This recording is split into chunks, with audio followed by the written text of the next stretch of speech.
Hello everyone, and welcome back to the channel. Today we are talking all about energy work and return to senders. So my question for you is, have you ever just felt off? Like maybe you woke up, you were trying to get out of bed, and you just felt really heavy and weighed down, and it doesn't have to necessarily be physical heaviness, right? Or fatigue, but emotionally, right? Energetically. And maybe when you woke up, your thoughts were really scattered and your body was really tired, even though you slept all night. But for some reason, you still felt really anxious, right? You didn't know why, but you just felt off. And I am a firm believer that everything happens for a reason and that everything is interconnected. And when we wake up feeling like this, I truly believe that it is not random, right? And a lot of the time, what you're feeling in that case isn't even yours. It's energy and it's thoughts, it's emotions, it's imprints, sometimes even intentions from other people that aren't necessarily your own, but somehow they found their way into your space. And I find this happens a lot more than people realize. It happens every day, all day. And especially if you are someone who is sensitive and spiritually tuned in and intuitive. If you are someone who very frequently picks up on other people's moods and their energy, and you can read the room, right? Or feel a shift before anyone even says anything. You're probably going to be carrying energy that doesn't belong to you.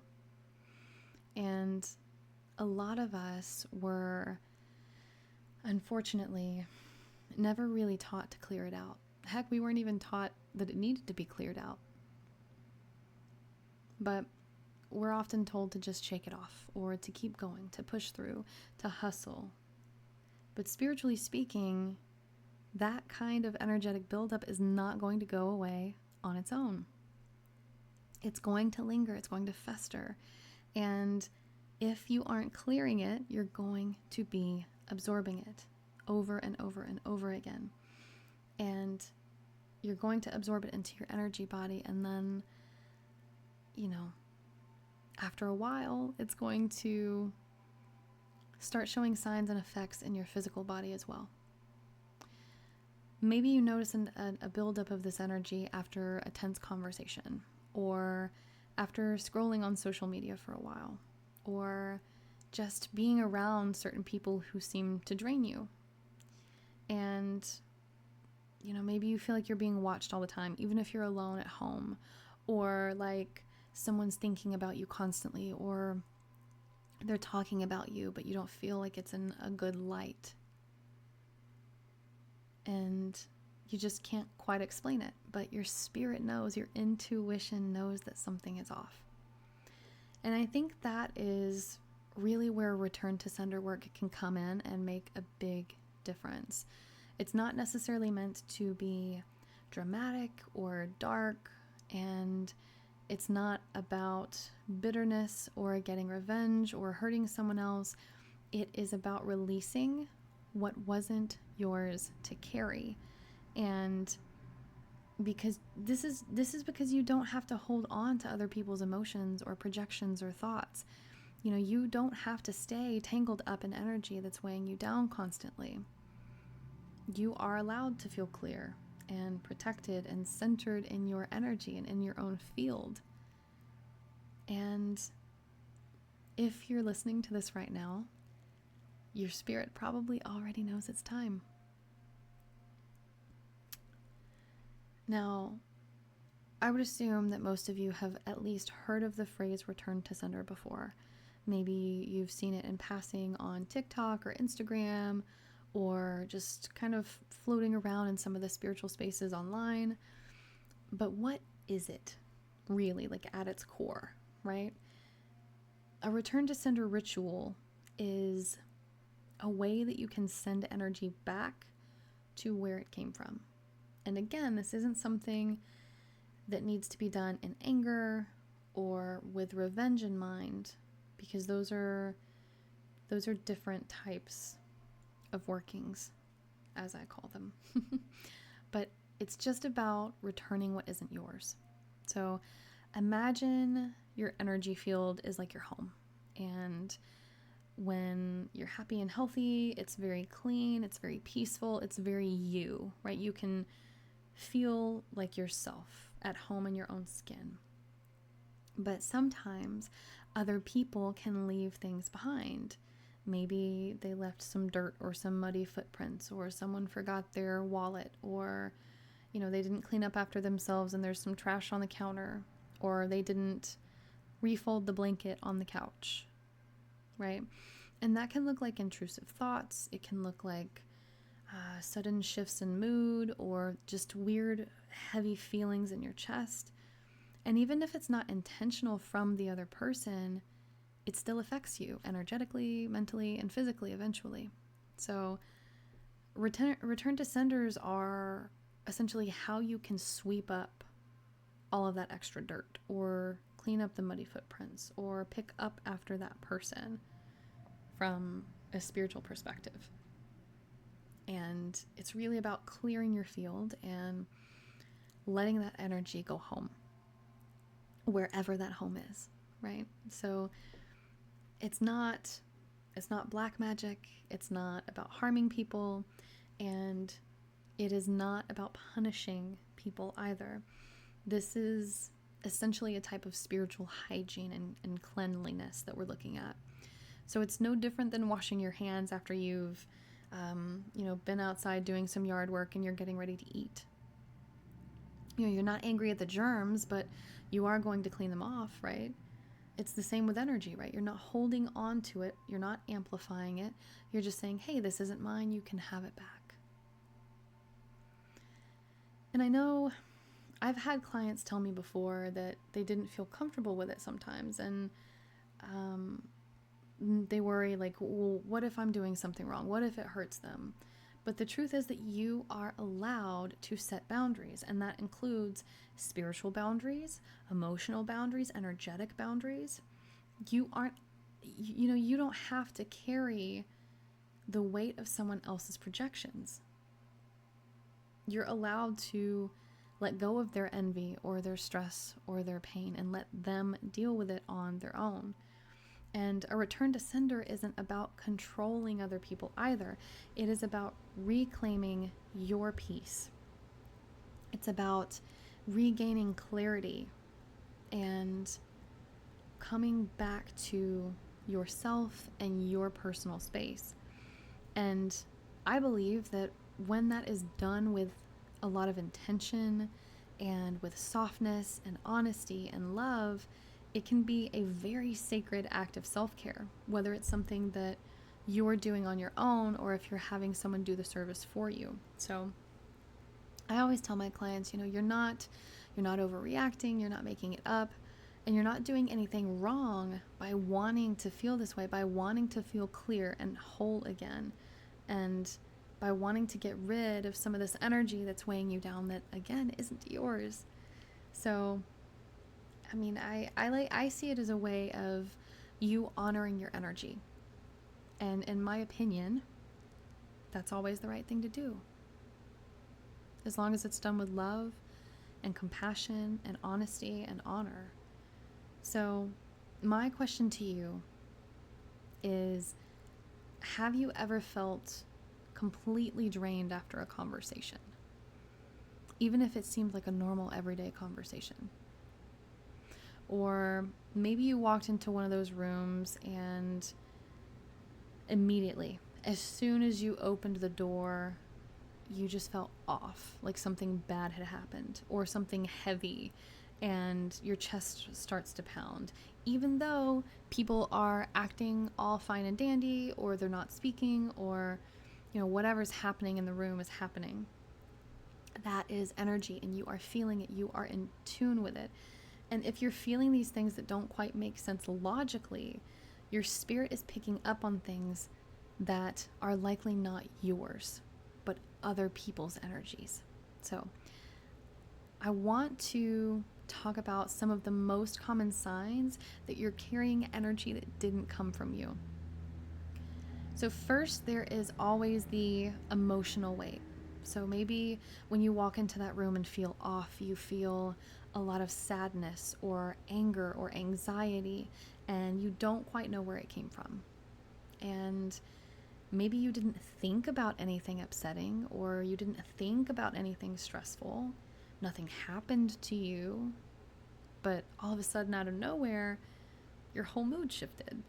Like this big dark cloud just rolled into your life. And that's usually a really big clue, right? A really big clue that you're carrying something that is not yours.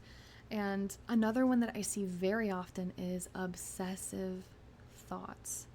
So maybe it's a certain person that you can't stop thinking about, or they keep showing up in your dreams, or you just feel their presence like they are looking over your shoulder, even though maybe they're miles away, states away, countries away, who knows.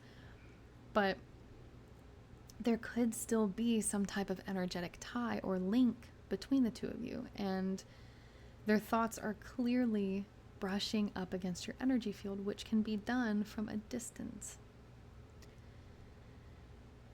If you are struggling to sleep at night, and I don't just mean like struggling to sleep, I mean struggling to fall asleep, struggling to stay asleep, you're tossing, you're turning, you're having really bad dreams or super intense, vivid dreams, and you're waking up more exhausted than you were when you went to bed, your spirit is probably working overtime to process something that's not yours. And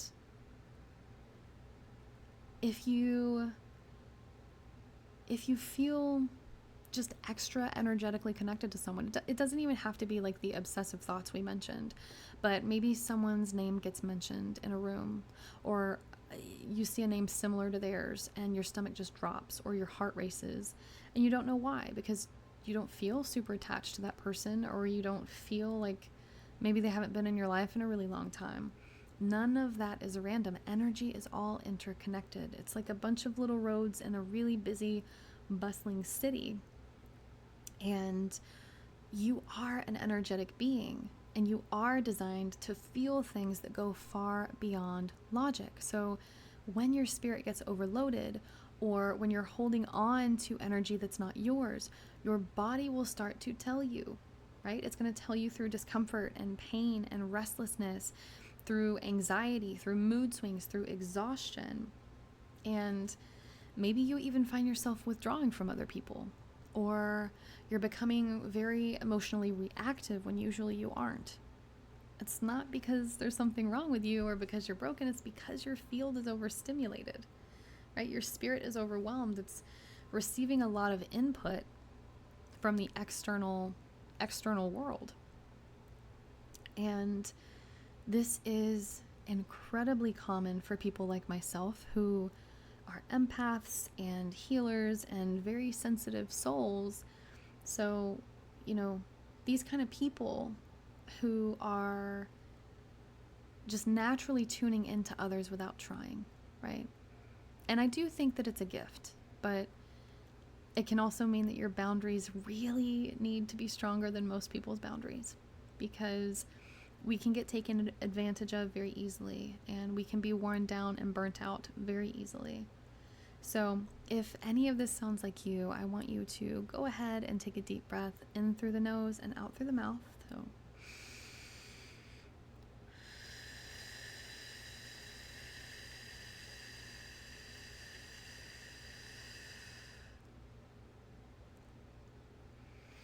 I know it's a lot of information, but you're not imagining these things. When you feel like something's off and you feel this little nudge, the good news is, though, that if that energy came into your field, that energy can be released. So you don't have to carry these things. And maybe you're wondering, why does this even happen? Why do we pick up on people's energies? Like, yeah, okay, Cleo, you talked about us being connected, but why does it happen? So why do some people absorb energy like a sponge while other people just seemingly walk through the place untouched and unaffected? And it's not because we're weak, it's because we're very open spiritually. And empaths and sensitive souls tend to have a very porous energy field, kind of like a house with a lot of open windows, right? The wind and the air is going to move in and out freely of that house. And it's the same with energy and those of us who are more sensitive, right? That energy is moving in and out more freely.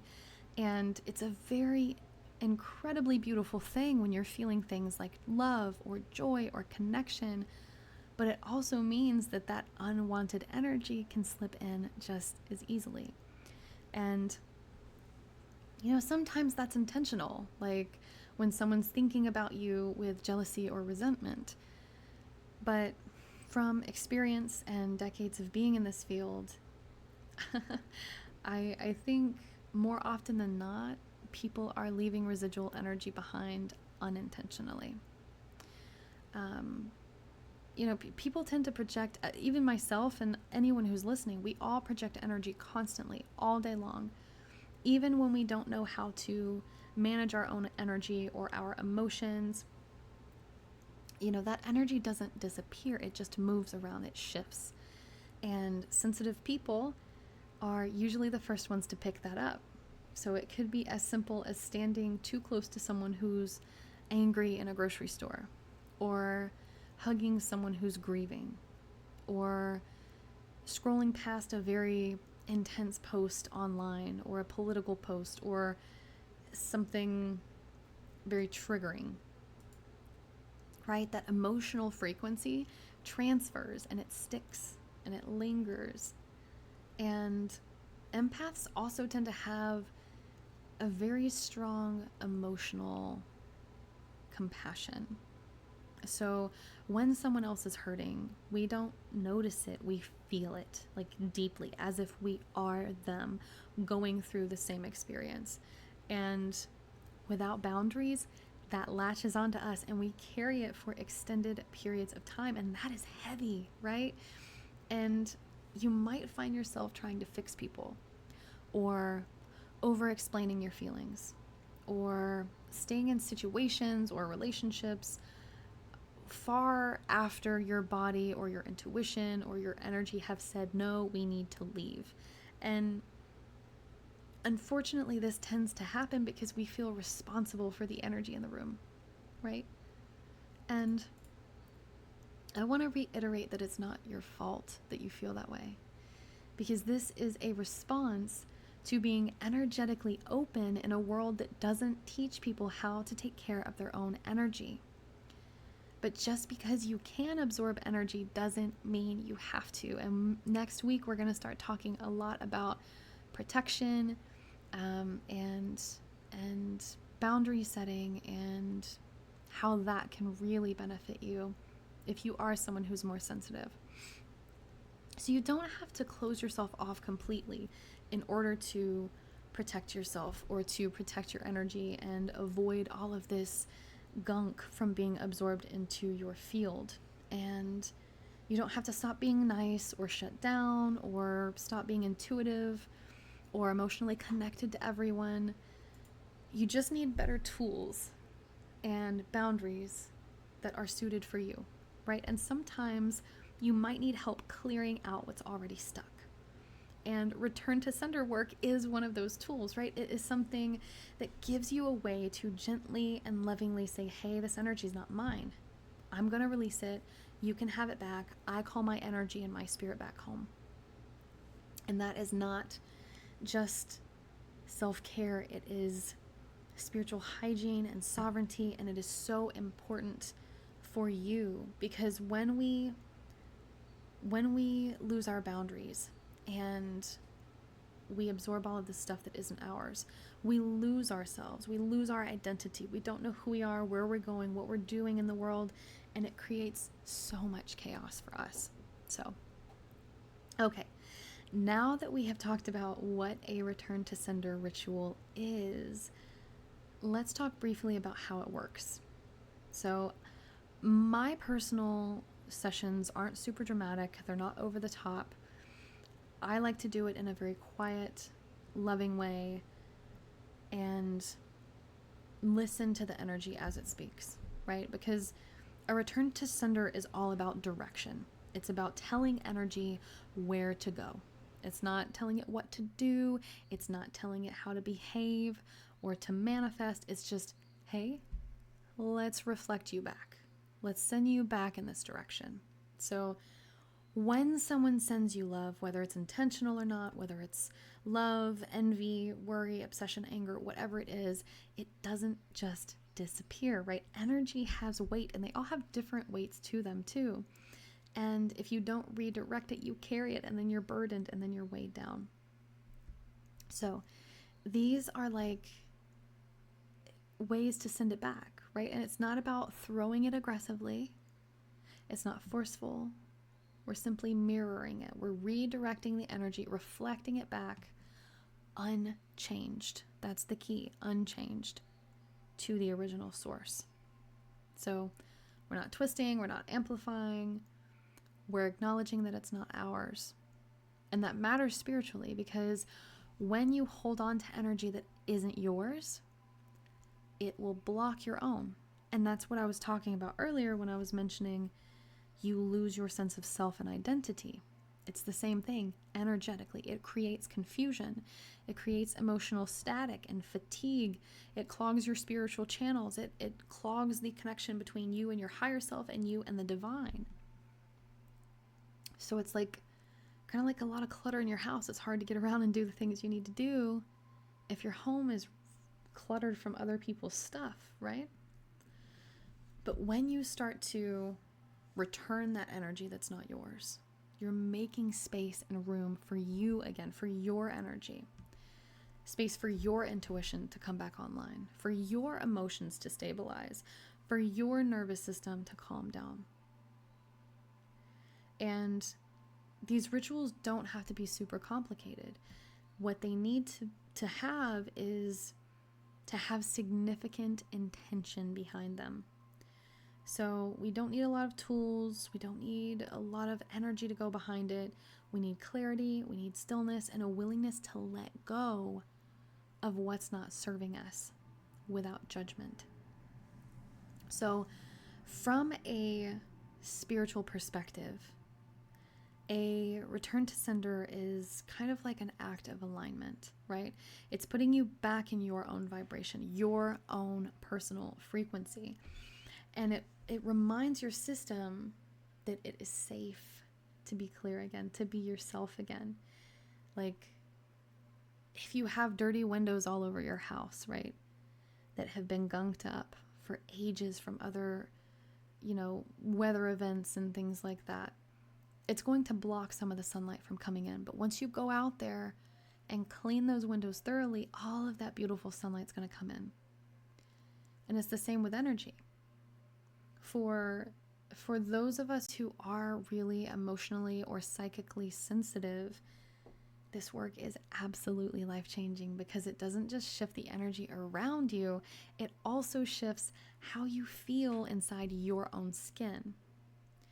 You start to feel lighter, you start to feel more present, you start to feel more open with healthy boundaries, and you start to feel more like yourself. And the best part is that you don't have to do it all on your own, right? You don't have to fully understand where the energy came from. All you need is the decision and the intention that you are done holding what isn't yours. And that's where healing begins, right? So let's say that you've had a return to sender done, whether it was through us or whether it was through someone else you trust, or you did it yourself. And now you're wondering, well, what happens next, right? First thing I say to all of my clients is don't expect fireworks, right? Most of the time when we do energy work or we do folk magic and things like that, the shifts can be very subtle. And yes, for some people, in some cases, it's very immediate and very strong, but most of the time, it is going to unfold slowly over a few days or a few weeks. But one way or another, your energy and your spirit will notice the difference. You're going to feel lighter. And a lot of our clients tend to describe it like a weight lifting off of their chest, or just this heaviness that is finally gone, and maybe their body relaxes, or their mind relaxes, or their chest feels more open, and they're not slumping over their desk at work, and they look like they're standing up more tall and confident, and they're able to take a deep breath and just smile more, right? Like they didn't even realize how tense they were until that moment. And those are signs of your energy clearing. It's not always about keeping your eye on the other person when we do return to senders. We also need to look at how our bodies physically, emotionally, and spiritually are reacting. Maybe you notice your thoughts are quieting down, or the mental loops, those obsessive, intrusive thoughts about that person or that situation, maybe they just stop altogether, or at least they soften, right? Maybe they're less frequent, or they're not as intense, or they're not as long. And you start to slowly feel more like you again.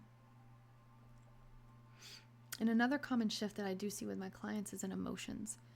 So where they felt very emotionally heavy, maybe now after the return they feel lighter and more uplifted and more like themselves.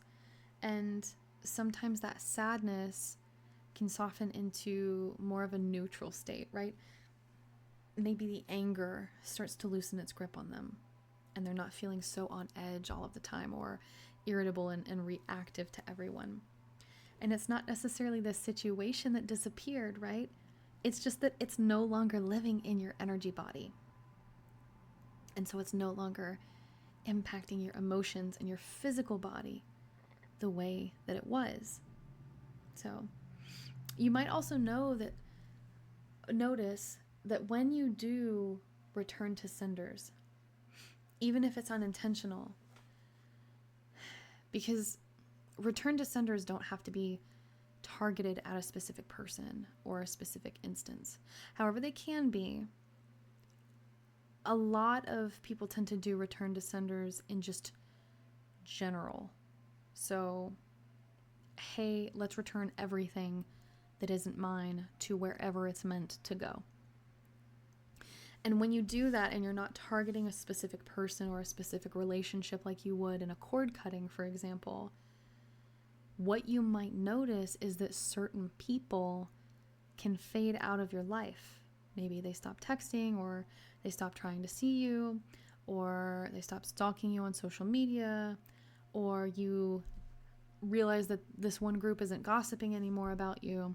Maybe there's this tension that was there between you and a coworker that starts to ease without having any confrontation. And that's because that energetic cord and that residue that was keeping the two of you tied together has been released, right? And this is why I talk a lot in my business about how return to senders are highly linked to cord cuttings, because they definitely can go hand in hand.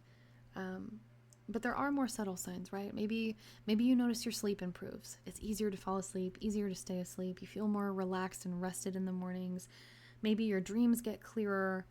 Your intuition is improved, and you're able to think clearly. Your mood stabilizes, and you stop checking for something without knowing why, right? You stop checking up on someone or a situation, or just overly thinking about whoever's energy or whatever's energy had been embedded in you. And it's kind of like your energy field gets that signal or that message that, hey, it's safe. We're safe now. But I do want to be honest about something too, because sometimes, especially if the energy was really intense, things might be stirred up at first, similar to a road opener, right? And that's not necessarily a bad sign. It's a part of the clearing process, right? It's a part of that energy starting to shift. So if that dust has all settled into your energy field and it's been caked on for a while, and you go to wipe that dust off, some of it's going to start to blow up into the air, right? It's just a part of the process. Think of it Think of it like cleaning dust, because that's really, really what it is here, right? But eventually that air is going to clear and you can breathe, and there's not going to be a bunch of dust everywhere flying around, and you're going to feel lighter, you're going to feel clearer, you're going to feel less tired and emotionally exhausted. Your spirit's integrating that shift. And in my personal opinion, if that ritual was done with clarity and care, that energy is not likely to come back. Unless for some reason, maybe there's a situation where that energy was coming from someone who lives in the same household as you, and so you're having a lot of physical contact with them. Or it's coming from someone that you work with, and again, you're having a lot of constant contact with that person. In those cases, I think it's more likely to come back if you're not shielding properly. But aside from that, more than likely, if it was done correctly, that same specific energy shouldn't come back. Now, that's not to say other stuff can't embed in your field, right? But what we do in these types of rituals is we tell the universe, this isn't mine, I release it. I don't want it, I'm reclaiming my space. And that's super powerful. So I do want to kind of move into intention for a moment, because earlier we were talking about how intention is the biggest part. Like, that is the most important part to any work that we do. Any type of energy work, magic, ritual work, whatever you want to call it, any of it, the intention is the most important. It's not about what you have, it's about the intention. So what energy are you bringing to the session? It's going to shape everything, right? Like, your energy, your intention is going to tell it where to go, what to do, how to move. And you can follow every single step perfectly if you want to, but if the intention and the energy isn't right, it's not going to work. It's not going to give you the results you want, right? Not if you're truly looking for that peace and that clarity or stability or healing. And that's why we take a lot of great care when we offer our return to senders, because we don't want to stir things up, right? We're not here to cause harm or hurt anyone. We are here to clean the field. Kind of like just like an energy cleaner, right? Like a little house cleaner, but for your energy. And we want to just gently reflect it back to where it came from, kind of recycling it without judgment. It's just, okay, this energy's here. Let's pick it up. Let's move it to where it needs to go. So, and I want to emphasize again that is very different from things like black magic or revenge, things that are really aggressive, things that say, hey, you hurt me, so I'll hurt you back. A return to sender is not accepting their energy in your space, and it's very different. It's more so about boundaries, mirrored boundaries, really. One is rooted in pain, and the other is rooted in peace. And that is where ethics come in. And I know people are going to have differing opinions on ethics, and that's totally okay. Your opinion is your opinion. But when we talk about our opinion here at House of Cleo Devine, our ethics, when we talk about doing our work ethically, we do it with a clean heart, a clean spirit, with integrity, with spiritual clarity, and with focus. And we don't want to just throw energy around for the sake of doing it, or for the sake of power, or to manipulate people, or to punish people, because that's not healing, right? That's hurting people, and that's the last thing we want to do, because we are a bunch of empaths. But we like to ask the question, like, what are you truly ready to release? Or where does your energy feel invaded, and where do you want to call it back? Or what would it feel like to be fully in your own vibration again? And that's the type of energy that we work with, right? It's honest, it's gentle, it's sacred, it's catered and tailored to you. Because at the end of the day, the return to sender isn't about them, it's about you. It's about your healing, your safety, your peace. Kind of like forgiveness. And when you approach this work from a place of respect for yourself and for others and for the energy itself, it's very clean and very safe. And karma is not an issue. And it's kind of like your energy is telling the universe, hey, I'm not here to hurt anyone. I'm here to heal. I'm ready to feel like myself again. So one of the first questions that people tend to ask me when they hear about our services is this safe?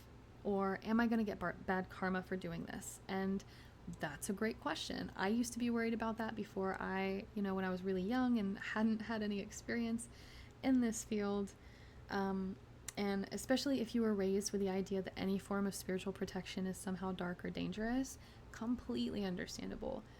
But the truth is that return to sender work, when it's done clearly and respectfully, it's not only safe, I think it's necessary. I think it's necessary for everyone, especially if you are sensitive and an empath.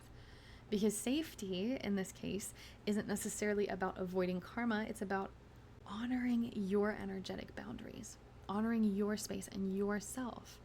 So think of it like this. If someone hands you a really heavy backpack that is full of their emotions, of their stress, of their pain, and you have been carrying it for weeks on end, is it wrong to set it down?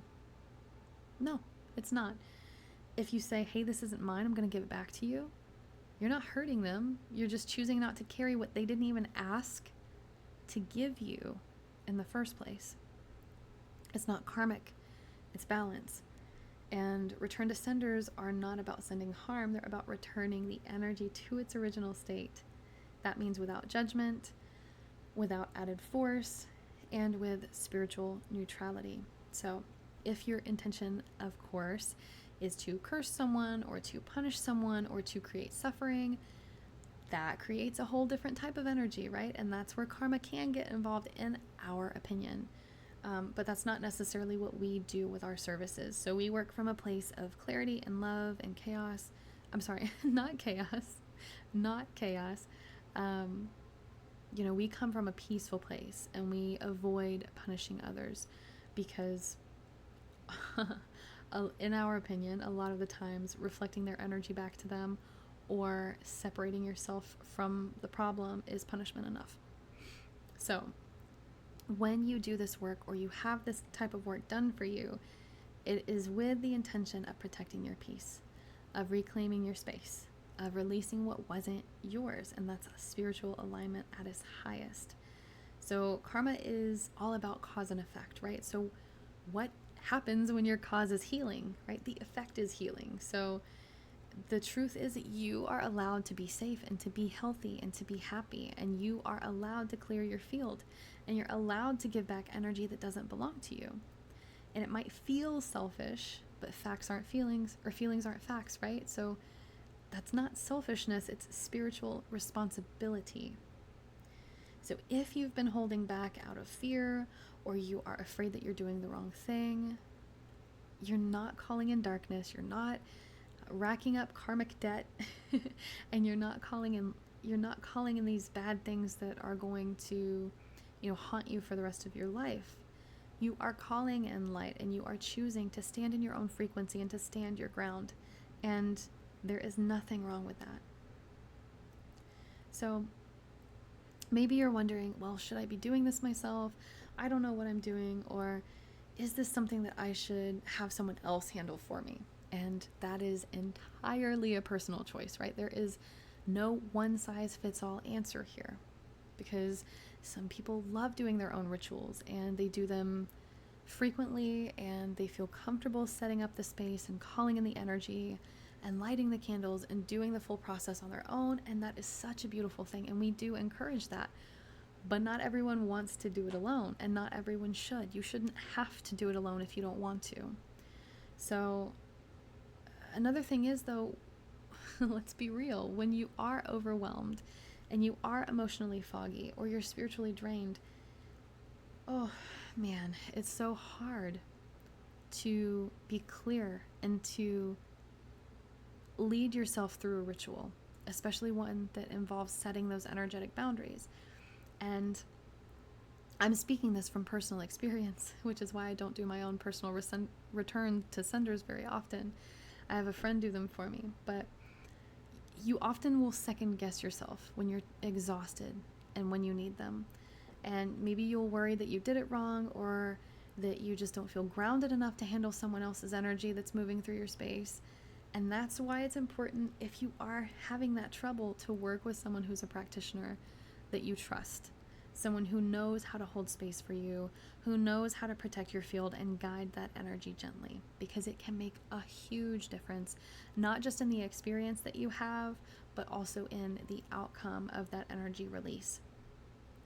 It's kind of like going to a doctor or a therapist. Like, yes, you could work through everything on your own, but why carry that alone when someone else who is trained in this kind of spiritual work can help to walk you through it with clarity and compassion and care? So when we do our returns for our clients, it's not just about, going through the motions and doing the steps in order and all of that. We create a very safe, personalized container for that energy to move and to shift and to redirect, so that you don't have to carry it, so that you don't have all of that weight on you. And it's also about neutrality, right? So when you're in the middle of something super emotional, and especially if it's a person or a situation that affected you very deeply, it can be hard to keep your energy clean and neutral, right?